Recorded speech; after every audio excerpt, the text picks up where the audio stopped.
ఎప్పుడైతే హిందూ పార్టీ ఈ దేశంలోని మెజారిటీ దగ్గరకు వచ్చిందో, ఎప్పుడైతే హిందువులంతా ఒక్కటయ్యేటటువంటి ప్రయత్నం చేస్తూ ఉన్నారో, ఎప్పుడైతే దేశంలో హిందువులు ఒక రాజకీయ పార్టీకి అండందించి, ఒక రాజకీయ పార్టీకి మద్దతునిచ్చి, ఆ రాజకీయ పార్టీని గెలిపించి రేపు కానీ ప్రభుత్వం ఏర్పాటు చేస్తే,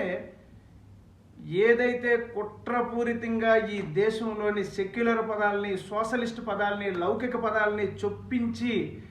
దేశాన్ని అస్తవ్యస్తం చేయాలని చూస్తున్నటువంటి బ్రిటిష్ పోకడగలిగినటువంటి కాంగ్రెస్ ప్రభుత్వం యొక్క కుట్ర ఏదైతే ఉందో, ఆ కుట్ర కొనసాగడం జరగదు. కనుక అది గమనించిన ఇందిర ప్రభుత్వం లోక్సభ స్థానాల్లో 67 లోక్సభ ఎన్నికల్లో ఎప్పుడైతే 35 లోక్సభ స్థానాలు గెలిచినటువంటి భారతీయ జనసంఘ పార్టీ ఇంకా బ్రతకూడదు, ఇది బ్రతికితే మన మనుగడ కొనసాగదని చెప్పి అత్యంత క్రూరంగా కుట్ర చేసి ప్రొఫెసర్ పండిట్ దీనదయాళ్ ఉపాధ్యాయ గారిని మొగల్సరాయ్ రైల్వే స్టేషన్ దగ్గర మర్డర్ చేయడం జరిగింది, హత్య గావించారు.